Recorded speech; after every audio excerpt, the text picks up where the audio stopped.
오늘 로마서 8장 31절부터 39절까지 말씀, 로마서 8장 31절부터 39절까지 말씀을 같이 보았습니다.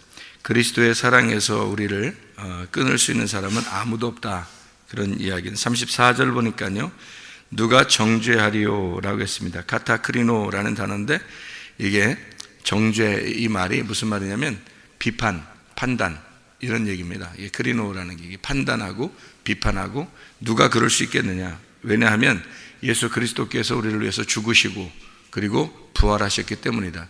부활이 뭐예요? 부활이 뭘 부활이라고 그래요? 죽음에서 살아나는 걸 부활이라고 그러죠. 쉽게 얘기하면 부활이라고 하는 건 죽음을 끝내는 겁니다. 이러기 때문에 정죄할 수 없다는 얘기예요. 그러니까 죽음이 끝났다는 얘기예요. 그래서 안 된다는 거예요. 그러니까 부활하면 죽음을 끝냈기 때문에 더 이상 정죄할 수가 없는 거예요. 비판할 수. 왜 그러냐면 보세요. 죽음이라는 건 뭐냐면요, 죽음은 십자가죠. 십자가 죽음이죠. 예수님의 십자가 죽음이잖아요. 그럼 죽음이라는 게 뭐 어떻게 해서 그런 거냐면요, 이게 하나님하고 나하고 이게 떨어져 있어요. 이게 빵이 말이에요. 이쪽 빵하고 이쪽 식빵하고 이쪽 식빵하고 이렇게 떨어져 있거든요. 그런데 죽음이라는 게 뭐냐면 잼이 돼서 여기 가운데 이렇게 발라졌어요. 여기 이쪽 식빵하고 이쪽 식빵하고 가운데 잼이 있어가지고 이렇게 딱 붙여놨어요. 여기 딱 붙여놓으면 말이에요, 이게 하나의 빵이에요. 이게 샌드위치라고 그래요. 여기죠? 샌드위치. 그래서 여기를 가운데를 갖다가 이렇게 딱 잼을 발라가지고 이걸 딱 붙여놨어요. 이거를 여기 잼이 돼서 들어가서 안 보여. 이게요. 안 보인단 말이에요. 그러면 여기 안에서 죽은 거예요. 이 잼이 식빵과 식빵 사이에서 죽은 거라고, 이렇게. 그래서 이제 부활하시잖아요. 그 부활하셨다는 말은 이게 여기서 이렇게 나왔어요. 부활이. 이렇게 부활하면 이렇게 나오잖아요. 잼이 돼서 죽었는데 죽음이 완전히 끝난 거예요. 그래서 아예 잼이 붙어서 둘이 하나가 돼버린 거예요, 이게. 그러니까 식빵이 이렇게 양쪽이 있었는데 잼이 들어가서 죽었잖아요. 죽었으면 죽었구나 이렇게 되는데 부활해버렸잖아요. 그러니까 부활해버렸으니까 이게 완전히 발라져서 이게 딱 빵이 하나가 돼서 더 이상 뗄 수가 없는 거예요. 이게 하나가 딱 돼버린 거예요. 이게 하나인 거예요. 하나, 아예. 그러니까 하나님하고 우리하고 아예 하나가 돼버린 거예요. 그러면 이제 누구만 그러니까 이게 부활이 됐으니까, 주님이 이제 부활했으니까 이건 아예 못 떼는 거예요. 이 둘을 못 떼버리는 거예요. 이게 끝났으니까 잼으로 이걸 둘을 붙여놓고서 끝난 거예요. 이게 죽음을 끝난 거란 말이에요. 죽음이 끝났으니까 더 이상 이걸 뗄 수가 없는 거예요. 그래서 여러분과 하나님을 뗄래야 뗄 수가 없는 사랑이라고 그러는 거예요. 하나님의 입장에서는. 그러니까 우리들이 안 받아들이는 거지, 하나님 입장에서는 못 떼는 거예요. 그래서 아무도 비판하거나 판단할 수 없고 정죄할 수 없는 거예요. 하나님 입장을 생각해 보라고요. 여러분 입장에서는 하나님을 안 받아들일 수도 있고 받아들일 수도 있는 거예요. 그런데 하나님 입장에서는 안 되는 거예요. 그게 하나님이 판단할 수가 없는 거예요. 하나님이 아예 죽음을 끝냈어요. 죽음이라는 걸 부활함으로 끝냈기 때문에 하나님 입장에서는 비판을 못 하는 거야. 우리를요. 이게 굉장히 이상한 말인데 중요한 말이기도 하고요. 하나님 입장에서는 우리를 사랑할 수밖에 없어요. 사랑밖에 못하는 거예요. 그러니까 하나님 입장에서는 우리를 받아들이는 것밖에 못해요. 못 받아들이는 건 못해요. 그런데 우리 입장에서는 이거를 받아들일 수도 있고 안 받아들일 수도 있다는 얘기예요. 한마디로 말하면 우리는 어둠이었잖아요. 원래가 처음부터 어둠이었다고요. 하나님은 원래 빛이시고 우리는 어둠이었다고요. 그런데 하나님이라는 빛을 하나님의 빛이 우리 안에 오셨어요. 어둠 안에 들어오셨다고, 이렇게 들어오셨더니 이 어둠이 이 빛을 받아들일까 말까 생각을 해본 거예요. 자기들이 이거를 그냥 쑥 받아들이면 될 텐데, 어린아이처럼 받아들이면 될 텐데, 받아들일까, 저걸 받아들일까 말까 이렇게 한 거예요. 자기 스스로 생각할 때. 그래서 빛을 받아들이지 말아야지 하니까 그냥 어둠이 빛이 왔는데도 어둠이 그 빛을 빛으로 여기질 않는 거예요. 왜 그런 현상이 벌어질까요? 그게 요한복음 1장이에요. 왜 그런 현상이 벌어지냐면 내가 어둠인데 내가 어둠인 걸 모르는 거예요. 내가 어둠이면 빛을 받아들일 수밖에 없거든요. 근데 내가 어둠인 걸 모르는 거예요. 저쪽이 분명히 빛인데 나도 어둠이 아니라 빛인 줄 아는 거예요. 자기도. 그러니까 빛을 못 받아들이는 거예요. 그러니까 저쪽이 하나님인데 나도 빛인 거야. 그래서 자기가 하나님을 전적으로 받아들일 수가 없는 거예요. 자기도 빛이니까. 그래서 자기도 저쪽에도 말씀이고 나도 말씀인 거예요. 저쪽도 하나님이고 자기도 하나님인 거야. 그러니까 이게 받아들일 수가 없는 거예요. 받아들일까 말까 자기가 결정하는 거죠. 근데 하나님은 하나님 입장에서 자기가 능동적으로 들어와 버리셨다고요. 어둠 속에 그냥 들어와 버렸기 때문에 자기는 받아들이고 안 받아들이고가 없어요. 아예 처음부터 결정하시고 들어와 버리신 거예요.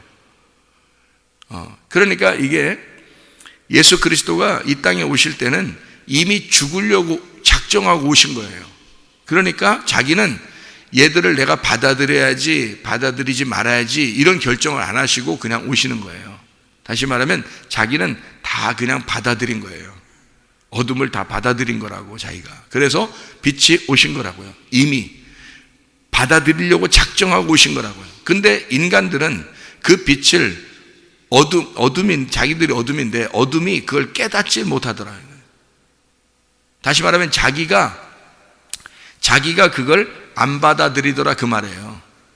그걸 깨닫지 못하더라 그 말이 무슨 말이냐면 빛이 어둠에 왔는데 어둠이 그거를 알지 못하더라 그 말은 자기가 능동적으로 안 받아들이더라 그 말이에요. 그 말이 무슨 말이냐면요, 하나님이 빛이신데 그 빛이 우리 안에 올 때는 능동적으로 일부러 우리한테 오셨다고요. 나를 받아들이려고. 그런데 나는 그 빛을 알지 못하더라. 다시 말하면 내가 안 받아들이려고 하더라 그 말이에요. 사람들이 안 받아들이려고 하더라. 주님은 사람들이 안 받아들이든 받아들이든 자기는 어차피 받아들인 거예요. 그래서 그 주님이 와가지고 죽으시는 거라고요. 잼으로 딱 죽으시는 거라고요. 그래 놓고 그 잼으로 죽으신 예수님이 부활을 해버렸기 때문에 잼으로 아예 딱 붙여놓고 끝냈어요. 자기가 이제 더 이상 그 전으로 돌아갈 수가 없어요. 그냥 딱 끝내버렸다고. 이거를 딱 붙여놓고서 이 식빵과 식빵을 잼으로 죽으시고 딱 붙여놓고서 자기는 부활해버렸다고요. 그래서 이게 아예 끝나버린 거예요. 이게 딱 붙어있는 게 끝나버린 거예요. 이거로. 그래서 더 이상 누군가가 이걸 뗄 수가 없는 거예요. 누군가가 더 이상 이거를 비판하거나 판단하거나 나누거나 할 수가 없는 거예요. 하나님이 그러신 분이라 우리한테. 그래서 하나님의 심장으로 보면, 하나님의 눈으로 보면 우리를 사랑스럽게 밖에 못 보는 거예요. 하나님의 마음으로 보면 사랑으로 밖에 안 보이는 거예요. 그래서 사랑이 완성인 거야. 하나님의 사랑이 완성인 거예요. 그게. 그러니까 하나님은 그 사랑으로 밖에 우리가 안 보여요. 근데 사람들은 이거를 꼭 떼고 싶어 해요. 이 양쪽을 떼고 싶어 해서 이거를 양쪽으로 떼서 먹는다고 이렇게. 이걸 붙여놨는데 이걸 꼭 떼서 먹는 사람도 있어요. 그죠? 떼서 먹어. 이게 판단이야. 이게 비판이고. 이게 나누어 버린단 말이에요. 사람을 자꾸 하나님하고 나누어서 본다고 이렇게. 그러니까 하나님하고 딱 붙어 있는 사람인데 하나님하고 자꾸 나누니까 저 사람은 자꾸 비판거리가 생기는 거예요. 판단거리가 생기는 거예요. 자기가 안 받아들이는 거예요. 자기가. 왜냐하면 자기도 빛이라고 생각하니까. 하나님의 빛을 전적으로 받아들여야 되는데 그렇게 전적으로 받아들이지 않는 거란 말이에요. 자, 보세요. 주님께서 우리에게 오셔서 중재하셨습니다. 그렇기 때문에 아무도 우리를 정죄할 수 없고 누가 누구를 비판할 수가 없다, 판단할 수가 없다, 이렇게 말씀하고 있어요. 그게 하나님의 사랑이다라는 얘기예요. 주님이 오셔서 이 땅에 오셔서 십자가에 못 박혀 돌아가실 때 하나님이 내가 좀 내려가서 인간들을 구원해야 되겠는데 너무 내가 좀 바쁘고 그러니까 네가 내려가서, 아들아 네가 내려가서 대신 좀 구원하고 오거라, 이렇게 하나님 아버지가 그런 식으로 우리를 구원하는 그 아들을 그런 식으로 보냈을까요? 그게 아니죠. 하나님 아버지가 그 아들로 온 거예요. 하나님 아버지는 모양이 있어요, 없어요? 모양이 없어요. 형체가 없다고요. 그게 하나님이라고. 그래서 인간들은 형체가 있어요. 형체, 모양이 있단 말이에요. 누구 모양으로 만들었다고요? 하나님의 모양으로 만들었다고요, 이게. 사람들이. 그래서 사람을 보면 하나님이 하나님의 형체를 가지고 있다고요. 그래서 그 형체로 똑같이 와야 돼요, 우리를 구원하려면. 그래서 하나님의 형체로, 하나님의 모양으로, 그 모양으로 우리를 만들었기 때문에 그 모양이, 첫 번째 모양이 우리에게 오신 거예요. 그게 예수님이에요. 그러니까 이 모양은 하나님을 입고 오신 거예요. 하나님이 그 모양으로 오신 거라고. 그러니까 그 모양으로 오신 그 예수님이 하나님이신 거예요. 그리고 그 모양으로 구원받은 우리들은 그 모양, 하나님 자신이 된다는 게 아니라 하나님처럼 예수를 닮은 형상이 되는 거예요. 예수님은 하나님의 형상으로 오셨고 우리는 예수 그리스도의 형상으로 살아가는 거예요. 그러니까 누구를 닮은 거예요, 우리가? 누구를 닮은 거예요? 아들은 누구를 닮아요? 아버지를 닮아요. 이해가 돼요? 아들은 아버지를 닮아요. 근데 아들이 아버지예요? 아니죠. 아들은 아들이고 아버지는 아버지인데 아들이 아버지를 닮은 거죠. 그렇죠? 예. 그러니까 이게 원래 하나님은 안 보여. 형체가 없어요. 소리도 없고 아무것도 없어요. 근데 그 형체로 예수 그리스도가 오셨고 그 모양을 가진 자는 예수님밖에 없어요. 그 모양을 따라 원래 창조를, 우리 인간을 창조할 때 하나님의 모양이 없는데 어떻게 하나님의 형상을 따라서 우리를 만들었다고 그러겠어요? 하나님의 형상이 있었기 때문에 그 형상대로 우리를 만든 거예요. 그러면 하나님의 첫 번째 형상이 누구겠냐고? 예수님이라니까요.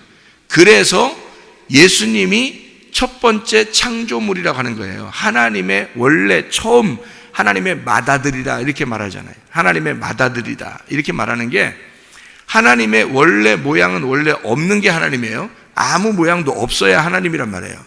그런데 모양을 가진 첫 번째 아들이 있었는데 그게 예수님이라고요. 그 아들을 따라서, 그 모양을 따라 인간을 만든 거예요. 처음부터 창세기 1장에 있는. 그러니까 하나님의 아들의 형상을 따라 인간을 만든 거라고. 어떤 모양이 있었으니까 그 틀로 짜낸 거란 말이에요. 틀에 의해서 찍어낸 거란 말이에요. 그게 원래 없는데, 원래 모양이 없었는데 어떤 틀이 있어가지고 그 틀에 넣어서 이렇게 찍어낸 거란 말이에요. 그게 인간이라고. 첫 번째 인간. 그러니까 하나님의 형상이 원래 맏아들, 첫 번째 아들이 있었고 그 모양대로 우리를 만들었기 때문에 우리는 예수 그리스도의 형상이라고요. 우리는 그리스도는 하나님의 형상이고요. 그래서 사람들이 착각하는 게 뭐냐면 구원받으면 된다 이렇게 말하는 사람들이 있어요. 그게 저도 그랬고 옛날에 그 착각하는 거예요. 그게 구원받으면 된다. 그래서 기독교가 타락하는 겁니다. 구원받으면 되니까 다른 짓을 해도 괜찮다고 생각하는 거예요. 그거 아니에요. 성경을 이렇게 두껍게 주신 거는요, 이 성경이 그리스도의 형상을 설명하려고 하는 겁니다. 하나님의 형상인 그리스도를 설명하려고 하나님의 모양을 갖다가 이만큼 설명하는 거예요. 하나님의 모양을. 왜 이렇게 이만큼 설명해요? 네가 요 하나님의 모양을 닮아, 이 하나님의 모양으로 살아가신 예수 그리스도의 형상이 너야. 그러니까 너는 그리스도가 살은 그 형상, 그 모양대로 네가 살아야 된다는 겁니다. 그러려고 이만큼 주는 거예요. 성경대로 살으라고. 그런데 그거를 나 구원받으면 됐어, 그럼 끝, 이렇게 생각하는 사람이 너무 많은 거죠. 믿음으로 천국 간다, 구원받으면 천국 간다, 이렇게 많이 해놓으니까. 그래서 다시 말하면 그리스도의 형상을 닮아 그리스도의 형상으로 만들어져 가는 것이 구원받는 목적이에요. 그러니까 구원은 그거로 끝난 게 아니에요. 영혼의 구원을 받아야 그게 완성인 거예요. 믿음의 결과물을 나와야 돼요. 믿음을 가졌다면 반드시 결과가 나와야 되는 거예요. 그 결과가 뭐냐면 그리스도의 형상으로 나타나야 된다는 말입니다. 여러분, 그러니까 예수 그리스도는 하나님의 형상으로 그대로 사시다 가셨어요. 하나님의 모양으로 그대로 사시다 가셨다고. 그러니까 하나님을 닮은 자로 사셨고, 예수님이 너희들이 하나님을 보여달라고 그러냐? 나를 봐라. 그러면 하나님을 본 거다. 그 아들을 보면 아버지를 본 거다라고 얘기를 해주는 거예요. 예수님이 당당하게. 왜? 하나님의 형상대로 자기는 사셨으니까. 그럼 우리는 그리스도의 형상이라고요. 그럼 우리가 그리스도의 형상이면 그리스도를 닮은 자로, 야, 그리스도를 보여줘봐. 그러면 그리스도를 보여줘봐. 그러면 우리가 나를 봐봐. 나 그리스도를 보여달라고 하지 말고 그리스도 안 보이니까 나를 봐. 그럼 그리스도를 본 거야 라고 얘기할 수 있는 사람이 얼마나 되겠냐고요. 그럼 사람들이 하나님을 보여줘봐. 그러면 야, 성경에 있는 그리스도를 봐봐. 그럼 그분이 하나님의 형상이야. 그러니까 그리스도를 봐. 이 세상에 역사적으로 분명히 오셨던 실체가 있었어. 그리스도가 믿음의 실체야. 그분이 보이지 않는 거의 실체, 형상으로 나타나신 분인데 그게 그리스도야. 성경에 나타난 증거야 이게. 그래서 성경의 증거로 다 이 세상의 역사가 다 이걸 증명하고 있어. 그리스도가 하나님의 형상이라고. 그러니까 이 모든 역사적인 관점으로 네가 봐봐. 그리고 이 세상의 모든 것으로 한번 봐봐. 그리스도를, 이 세상의 성경의 이 진실을 한번 봐봐. 그러면 하나님을 보일 거야. 그게 그리스도의 형상이에요. 그리스도가 하나님의 형상이라는 얘기고요. 그리스도를 보여. 그럼 네가 그리스도를 믿는 사람이라며, 네가 크리스찬이라며, 그러면 네가 그리스도인이라며, 그러면 그리스도인이니까 네가 그리스도를 그럼 나한테 보여줘. 그렇게 할 거란 말이에요. 그러면 그리스도는 내 안에 있어. 그러면 내가 그리스도로 닮은 자니까, 내가 그리스도인이니까, 그리스도를 닮은 모양이니까, 내가 그리스도의 형상이니까 나를 봐. 그러면 그리스도가 보일 거야. 그리스도가 어떤 분인지. 아, 그리스도는 이렇게 사랑하신 분이었구나. 우리를 위해서 목숨 내놓고 사랑하신 분이었구나. 이렇게 끊임없이 우리를 사랑하는 분이었구나. 이렇게 끊임없이 용서하는 분이구나. 이렇게 사랑하는 분이구나 라는 걸 네가 깨달을 거다. 이게 이제 그리스도의 형상으로 살아가는 우리들이 돼야 된다는 얘기고요. 이게 구원받은 결론, 믿음의 결론이에요. 구원은 사람들이 구원받았다라고 얘기하는 그런 정도의 구원은 믿음이 들어왔다 하는 그 시작에 불과해요. 시작. 그 믿음의 시작이 왔으면 그리스도를 닮은 형상이 돼야 되는 겁니다. 이 그리스도의 형상으로 되는 그 믿음의 결론이 와야 그 믿음이 구원이 완성되는 거예요. 그러니까 구원은 3단계라고 얘기했잖아요. 제가 애굽, 광야, 가나안으로, 그죠? 1층, 2층, 3층으로 얘기했죠. 뜰, 성소, 지성소로 이렇게 해서 구원이 처음에 들어왔다면, 구원이 입문했다면 구원의 믿음의 결론이 와야 구원을 받은 거예요. 구원이 돼야 되는 거란 말이에요. 그러니까 구원은 한 번에 끝나는 게 아니에요. 여러분 죽을 때까지 구원을 받아야 되는 거예요. 죽을 때까지. 그러니까 구원이 왔으면 구원을 끝까지 가서 완성해야지 구원인 거예요. 중간에 넘어지면 그게 시험 들은 거예요. 그게 타락한 거고. 중간에 넘어지면. 그러면 그게 첫 번째 선악과 먹은 아담과 하와가 되는 것, 뭐가 달라요? 아담과 하와도 원래 처음에 하나님이 만드셨어요. 에덴 동산에다가 하나님의 그리스도의 형상으로 만드셨다고요. 그를. 그러니까 하나님의 모양으로 만들었어요. 아담과 하와를 처음부터. 그들이 에덴 동산에 있었어요. 하나님의 동산에. 근데 그들이 선악과를 먹었어요. 타락한 거예요. 넘어진 거란 말이에요. 그거를 회복시키기 위해서 예수 그리스도가 오셔서 직접 하나님의 형상이 와서 하나님의 형상대로 만들었으니까 인간을, 그들이 타락한 거니까 하나님의 형상이 직접 와가지고 원래 원본이 와서 죽는 거예요. 그거를 회복시키기 위해서, 그걸 치료하려고, 그걸 구원하려고 온 거예요. 그러니까 우리가 그 구원에 입문하게 되면 이것이 떨어지지 않도록, 시험에 걸려 타락하지 않도록 끝까지 가야 된다는 거예요. 죽을 때까지. 그래서 믿음의 결과물, 믿음의 결론이 영혼의 구원이다. 이렇게 나온 거예요. 베드로전서 1장 9절에. 목이 완전히 딱 잘려야, 그래야 천년왕국에 들어가고, 그래야 완전한 구원이 이루어지는 것이다. 요한계시록 20장 4절의 말씀입니다. 이게 완전히 완성이 돼야 되는데 이 완성까지는 안 가요. 대부분이 그냥 중간에서 대충 이렇게 살아도 내가 구원받았고 예수님 믿으니까 나 천국 가겠지 이렇게 생각합니다. 여호수아와 갈렙이 그런 생각하셨을까요? 여호수아 갈렙이 애굽에서 예수님을 하나님을 유월절 어린 양의 피를 믿었던 여호수아 갈렙이 광야에서 과연 그런 정도의 신앙을 가지고 있었을까요? 여호수아와 갈렙 그 사람들이 가나안 땅에 들어갈 때까지의 그 믿음의 결론, 애굽에서 가졌던 그들의 믿음, 그 어린 양의 피의 믿음을 광야에서 대충 그냥 다시 애굽으로 가자고 하는 요 정도의 믿음을 가지고 살았겠냐고요. 여호수아 갈렙이 아니라고요. 가나안 땅까지 들어가는 애굽에서의 구원을 광야에서의 구원으로, 광야에서의 구원을 가나안 땅의 구원까지 간 것이 여호수아와 갈렙이에요. 그게 믿음의 완성이란 말입니다. 영혼의 구원, 이것이 있어야 되는 거예요. 그러니까 우리가 죽을 때까지 믿음을 가지고 있어야 되는 거죠. 죽을 때까지 영혼의 구원을 향해서 달려가야 되는 거죠. 예수 그리스도가 하나님의 형상으로 이 땅에 오셔서 살아가시다가 하나님 나라에 가신 것처럼 우리도 그리스도의 형상을 닮아 살아가다가 주님의 모양으로 살다가 가는 거예요. 그게 구원이라고요. 그게 진짜 구원이란 말이에요. 여러분 그 분명히 아셔야 됩니다. 로마서 8장 우리가 읽었으니까 8장 29절을 한번 봐봐요.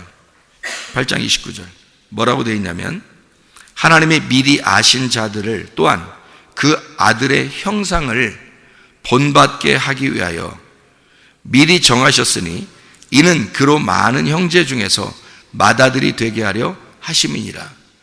예수 그리스도가 우리의 하나님의 맏아들이 되시고 우리는 그의 하나님의 아들들이 되게 하려고 그리스도를 닮은 하나님의 아들의 형상을 본받게 하려고 우리를 부르시고 아신 자들을 정하시고 이렇게 했단 말이에요. 자, 무슨 말이냐면 미리 아셨다 프로기노스코라는 말이고, 이거 뭐 아시죠? 미리 아셨다는 말이고요. 미리 정하셨다 프로오리조라는 말입니다. 경계를 딱 그었단 말이에요. 율법을 주었다는 얘기고 하나님께서 너를 미리 하나님이 아셨으니까 그에게 딱 경계선을 그어줘서 하나님이 부르셨단 말입니다. 딱 정했단 말이에요. 그게 지금의 교회에 나오는 하나님의 백성들입니다. 하나님이 그냥 아실 뿐만 아니라 여러분을 다 아시죠. 세상에 있는 사람들도 다 알죠. 하나님이 아시는데 여러분을 정해서 딱 불렀단 말이에요. 정해놨다. 미리 아시고 미리 정하신 그 사람들을 본받게 쉼몰푸오스라는 단어예요. 다시 말하면 함께 하나가 되게 해서 그 모양대로 닮아 있는, 그 모양대로 형상대로 닮아 있는 이 형상을, 그 형상 본성을, 그 본성을 닮아 있는 자 되게 만들려고요. 그게 하나님이 우리를 부르신 목적이라는 겁니다. 그러니까 구원이라고 하는 건 단숨에 나 예수 믿었어 이걸 끝나는 게 아니에요. 그래서 실패하는 겁니다. 기독교가. 그게 아니더라고요. 진짜 주님을 만나면 그게 아니라 끊임없이 여호수아와 갈렙처럼 그리스도를 닮은 삶을, 다시 말하면 본성 자체가 바뀌는 거예요. 그리스도를 닮아 그리스도를 맏아들로 그를 따라서 첫 번째 이제 인도하는 양이죠. 그가 어린 양, 인도하는 양이 돼서 우리 앞서 나가시는 양이 되고 우리는 그 양을 따라 뒤에 쭉 따라가는, 이게 인도자 양이 있을 거 아닙니까? 그 양을 따라서 쭉 따라가는 거예요. 그래서 그 인도자 양이 죽었기 때문에 우리도 가서 다 죽는 거예요. 그 십자가에. 그러면 그게 완성인 거예요. 그러니까 하나님은 우리를 미리 아신 자들을 정하시고 딱 그 테두리 안에 딱 들어오게 해서 그대로 그리스도를 딱 닮아가도록, 그리스도만 딱 앞에 놓고서 그리스도만 닮아가도록 하는 거예요. 주님이 우리의 중매쟁입니다. 하나님과 우리 사이를 중매하신 중매쟁이에요. 그분이 죽으시고 부활하셨기 때문에 이미 그 죽음을 끝내셨어요. 부활했으니까 죽음을 끝냈어요. 이 중매쟁이가 완전히 가운데서 샌드위치처럼 딱 붙여놓고서 자기는 부활하셨다고요. 그래서 이미 딱 붙어있는 걸 더 이상 누가 못 대요. 더 이상 분리를 못 시킨다고. 하나님과 우리가 분리가 돼 있었는데 예수가 가운데 와가지고 딱 죽으심으로 딱 죽으셨잖아요. 딱 붙여놨어요. 그래서 자기는 부활해버렸네. 그러니까 부활해버렸으니까 없잖아요. 이제 이렇게 붙여놓고서 하나가 되놓고 없어졌으니까 이제 하나밖에 없는 거예요, 우리가. 그러니까 하나님은 우리를 그렇게 보실 수밖에 없는 거죠, 사람들을. 자기가 뗄래야 뗄 수 없는 거예요. 자기 스스로 우리를 뗄래야 뗄 수 없는 거예요. 자기 피로 붙여놨기 때문에 이거예요. 그래서 사도행전 20장 28절의 말씀이죠. 사도행전 20장 28절의 말씀. 자, 20장 28절 보니까 뭐라고 되어 있냐면 이렇게 되어 있습니다. 여러분은 자기를 위하여 또는 온 양떼를 위하여 삼가라. 성령이 그들 가운데 여러분을 감독자로 삼고 하나님이 자기 피로 사신 교회를 보살피게 하셨느니라. 자기 피로 완전히 붙여놨다. 그래서 더 이상 우리를 뗄래야 뗄 수 없는 그 사랑, 그 눈먼 사랑을 하시고 계시다. 바보 같은 사랑을 하고 계시다. 우리한테 끝까지 참으시고 끝까지 용서하고 끝까지 사랑한다고, 그렇게 우리에게 그 사랑을, 그 바보 같은 사랑을, 눈먼 사랑을 하시는 분이 우리 주님이시다. 그게 우리 주님이시다. 그래서 우리 주님은 우리를 끝까지 사랑한다. 문제는 어둠인 내가 그 빛을 받아들이지 못했었다. 그 어둠인 내가 그리스도를, 내가 그 빛을 받아들이지 않았기 때문에, 스스로 받아들이지 않았기 때문에 그 빛이 어둠 가운데 왔음을 못 깨달은 거다. 그게 안 깨달은 거예요. 자기가 안 깨닫고 있는 거예요. 주님 빛이 어둠에 오면 반드시 깨달았어야 되는데 그게 안 되는 거예요, 자기가. 근데 그리스도가 우리 안에 오셔서 우리에게 그 사랑을 보여주셨어요. 그럼 우리가 내가 능동적으로 그 사랑을 받아들이면 되는 건데, 안 받아들이니까, 나도 빛이라고 생각하니까, 자기가 죄인이라고 생각 안 하니까, 나는 죄인이 아니야, 난 어둠이 아니야 라고 자기 스스로 와서 위로해버리니까, 그러니까 그리스도가 빛으로서 자기에게 안 오는 거예요. 아니, 왔는데 깨닫지를 못하는 거예요. 자기가 안 깨달으려고 하는 거예요. 알지를 못한 거죠. 그리스도가 우리 안에 오셨을 때 내가 그리스도를 알아봐야죠. 알아봐야지. 누가 알아봐요? 내가 알아봐야 되는 거예요. 내가 능동적으로 그분을 아셔야 된다고요. 그분을 알아야 된다. 그분은 날 알아요. 예수님은 나를 분명히 아신다고. 내가 그 빛을 몰라서 그런 거지. 이해가 돼요? 무슨 말인가? 그 빛을 내가 알아야 된다고요. 그래서 그 주님을 받아들이고 주님 안에서 사는 겁니다. 그러니까 예수님은 하나님을 정말 잘 알았기 때문에 하나님의 모양대로 사신 거예요. 우리가 그리스도를 정말 잘 알아야 그 그리스도의 모양대로 살 거 아닙니까? 그 모양대로. 그래서 그 주님을 정말 알으라는 거예요. 그 사랑을 깨달으라는 거예요. 그 사랑을 알고 살자. 오늘도 주님과 동행하다 주님 만나시기를 바랍니다. 기도하겠습니다.